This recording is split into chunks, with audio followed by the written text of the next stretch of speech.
Hello guys, welcome back to my channel. അപ്പോൾ ഇന്നിതാ Muharram special ഒരു അപ്പമായിട്ടോ വന്നിരിക്കുന്നത്, നെയ്യപ്പം പോലത്തെ ഒരപ്പം. അപ്പോൾ എങ്ങനെ ഉണ്ടാക്കും നോക്കാം. ആദ്യം തന്നെ ഇതാ ശർക്കര, 4 ആണി ശർക്കര എടുത്തിട്ടുണ്ട്. അത് നമുക്ക് മെൽറ്റ് ചെയ്യാൻ വെക്കണം. ആ മെൽറ്റ് ആകുന്ന സമയം കൊണ്ട് ഇതാ ഞാനൊരു ട്രേ എടുത്തു. അതിലേക്ക് ഈ ഒരു കപ്പിന് 1/2 കപ്പ് അരിപ്പൊടി എടുത്തിരിക്കുന്നത്. അപ്പോൾ നമ്മൾ നെയ്യപ്പം ഉണ്ടാക്കുന്ന അരിയൊക്കെ കുതിർത്തിട്ടാണല്ലോ, ഇത് അരിപ്പൊടി കൊണ്ട് കേട്ടോ.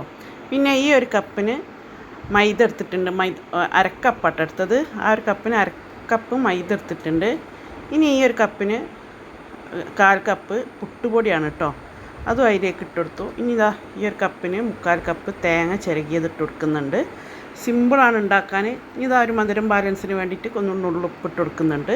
എന്നിട്ട് ഒരു സ്പൂൺ എടുത്തിട്ട് നല്ലോണം ഒന്ന് മിക്സ് ചെയ്തെടുക്കുക. സിമ്പിളാണ് ഉണ്ടാക്കാൻ. ഒരു നെയ്യപ്പത്തിൻ്റെ ഒക്കെ ഒരു ടേസ്റ്റ് തന്നെയാണ് കേട്ടോ വരുന്നത്. അപ്പോൾ ഇതാ നല്ലോണം നമുക്ക് മിക്സ് ചെയ്ത് കൊടുക്കാം. ഇനി ഇതാ ഞാൻ ശർക്കര ഉരുക്കിയെടുത്തു. 4 ആണി ശർക്കരയാണ് എടുത്തത്, അതായത് ഒരു 1/2 കിലോനുണ്ടാവും. ഇതിൽ നിന്ന് കുറേശ്ശെ നമുക്ക് ഈ മാവിലേക്ക് ഒഴിച്ചു കൊടുക്കുക ശർക്കര. അപ്പോൾ ഞാൻ 1/4 ഗ്ലാസ് വെള്ളം ഒഴിച്ചിട്ടാണ് കേട്ടോ ശർക്കര ഉരുക്കിയെടുത്തത്.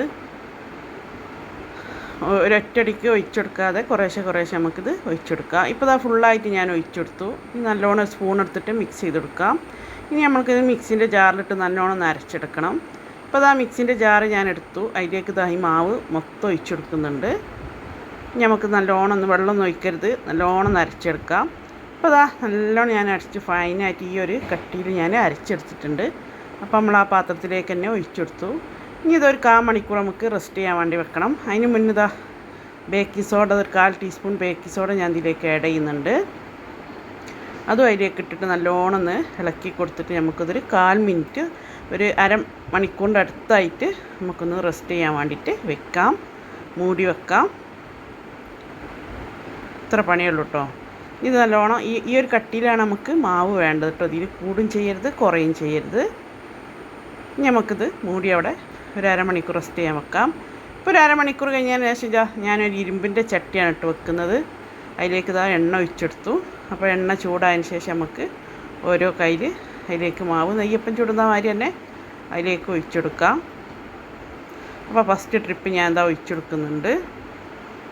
അപ്പോൾ ആദ്യം തന്നെ ഫസ്റ്റ് നല്ല ഹൈ സ്പീഡിൽ എണ്ണ ചൂടായിട്ട് പിന്നെ ലോ ഫ്ലെയിമിൽ നമ്മൾക്ക് ഇത് ചുട്ടെടുക്കാം. ഇനി ലോ ഫ്ലെയിമിലിട്ടിട്ട് ഞാനിതാ ഒരു 4-5 സെക്കൻഡ് കഴിഞ്ഞതിന് ശേഷം ഒന്ന് മറിച്ചിട്ടു. ഇനി ആ ഭാഗം കൂടി വേവട്ടെ. അപ്പോൾ ഫസ്റ്റത്തെ അപ്പം നല്ലോണം പൊന്തി വന്നിട്ടുണ്ട്, ഉഷാറായി വന്നിട്ടുണ്ട്. നമുക്ക് അടുത്തത് ഇതേമാതിരി എല്ലാ മാവും നമുക്ക് ഇതേമാതിരി തന്നെ പൊരിച്ചെടുക്കാം. അപ്പോൾ ഞാൻ എന്നും പറയുന്ന പോലെ എൻ്റെ വീഡിയോ ആരെങ്കിലും സബ്സ്ക്രൈബ് ചെയ്യാതെ കാണുന്ന കൂട്ടൻ്റെ പ്ലീസ് സബ്സ്ക്രൈബ് ചെയ്ത് സപ്പോർട്ട് ചെയ്യാം കേട്ടോ. അപ്പോൾ ഞാൻ 3 എണ്ണം ചുട്ടപ്പോൾ ഞങ്ങൾക്ക് കാണിച്ചു തരാണ് കേട്ടോ. ബാക്കിയൊക്കെ അവിടെ ചുടാനുണ്ട്. അപ്പോൾ 3 കട്ട് ചെയ്ത് കാണിച്ചു തരുന്നില്ല. അടിപൊളിയായി വന്നിട്ടുണ്ട്. എല്ലാവരും ഒന്ന് ട്രൈ ചെയ്തൊക്കെ. ഓക്കെ.